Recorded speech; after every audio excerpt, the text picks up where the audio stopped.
Assalamualaikum warahmatullahi wabarakatuh. Selamat datang di channel Kulub Mantang. Ucapan terima kasih bagi kawan-kawan yang sudah like, subscribe, dan komen di channel ini. Mudah-mudahan semuanya diberikan kesehatan, diberikan tambah kenikmatan, tambah kemuliaan, dan diberkahkan rezekinya. Amin. Pada video kali ini kita menelusuri benang merah Kerajaan Majapahit dan Islamisasi di Pulau Jawa di situs Trowulan. Trowulan kabarnya bermakna terang bulan, yang artinya itu cahaya bulan, yang terletak di Mojokerto, Jawa Timur. Di situ terdapat makam Putri Campa. Siapa dia? Putri Campa ini berasal dari Campa, sebuah kerajaan di wilayah Vietnam Selatan di kala itu. Lokasi makam Putri Campa terletak di Dusun Unggah-Unggahan, Desa Trowulan. Dari kolam segaran lokasinya hanya sekitar 100 meter di sisi utara timur laut. Istilah makam Putri Campa sendiri berasal dari cerita rakyat. Hal ini diperkuat dengan angka tahun 1730 Saka atau 1440 Masehi.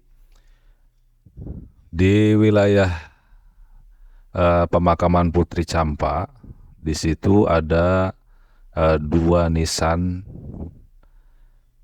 dan beberapa makam lainnya, yang kemungkinan besar bangunan ini adalah makam para bangsawan atau keluarga kerajaan Majapahit yang telah memeluk agama Islam. Putri Campa merupakan sosok penting dalam penyebaran Islam di Kerajaan Majapahit. Beliau adalah istri dari Prabu Brawijaya kelima. Nama aslinya adalah Amaravati, putri Raja Kautara, negara bagian Campa. Ayah Putri Campa itu berdarah Cina, yakni Bong Tak Keng. Sedangkan ibunya adalah Putri Maharaja Campa, Raja Indravarman keempat, asli etnis Campa atau Indo-China. Karena berasal dari Campa, Amaravati dikenal rakyat Majapahit dengan sebutan Putri Cempo.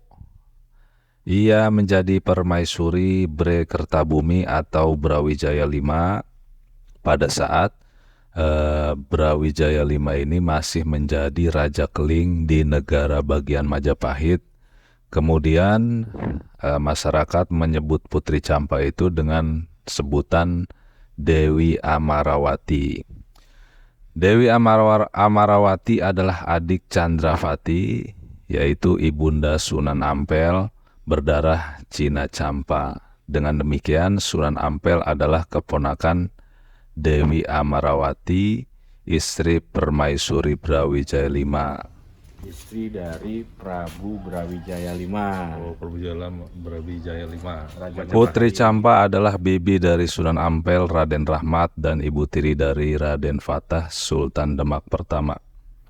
Raden Santri atau Sunan Gresik dan Raden Rahmat atau Sunan Ampel adalah anak dari Syekh Mahdum Ibrahim atau lebih dikenal dengan Ibrahim Samarqandi.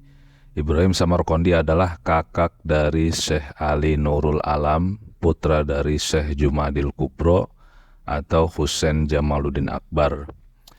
Raden Santri atau Sunan Gresik dan Raden Rahmat atau Sunan Ampel adalah keturunan suku Hui dari Yunan yang adalah percampuran bangsa Han atau Tionghoa dengan bangsa Asia Tengah, yaitu Samarqandi.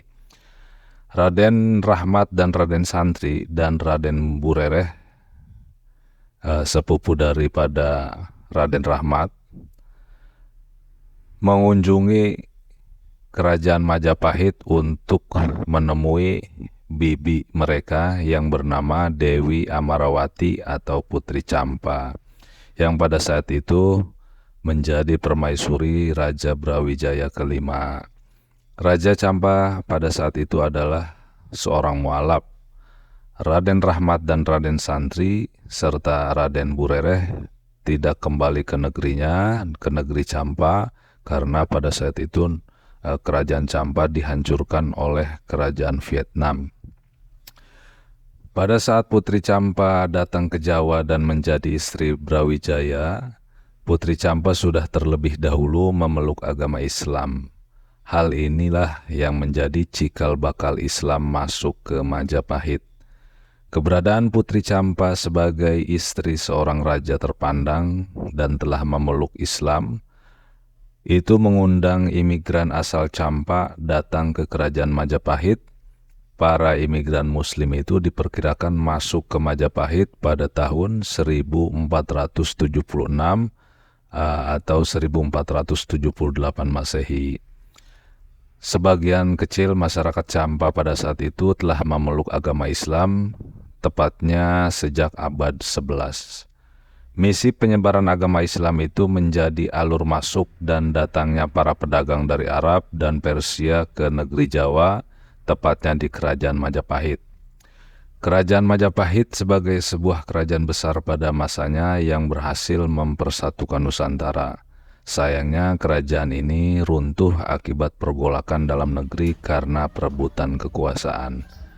Besarnya kerajaan Majapahit juga memiliki resiko persoalan yang besar pula pada saat itu, terutama bagi Prabu Brawijaya kelima. Awal mula kisahnya menikah dengan Putri Champa. Pada suatu malam, Brawijaya V bermimpi akan memiliki istri yang berasal dari negeri Champa. Prabu Brawijaya V meyakini mimpinya sebagai sebuah petunjuk yang harus ia laksanakan dalam menghadapi persoalan besar di kerajaan Majapahit pada kala itu. Pagi harinya setelah Prabu Wijaya bangun, Brawijaya V memanggil Kiai Patih dan menceritakan apa yang ia alami dalam mimpinya.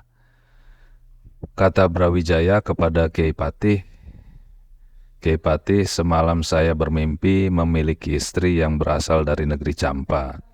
Saya hendak meminta Kiai pergi ke negeri Champa dan menyerahkan surat ini kepada Raja Champa yang isinya berupa lamaran kepada Putri Champa."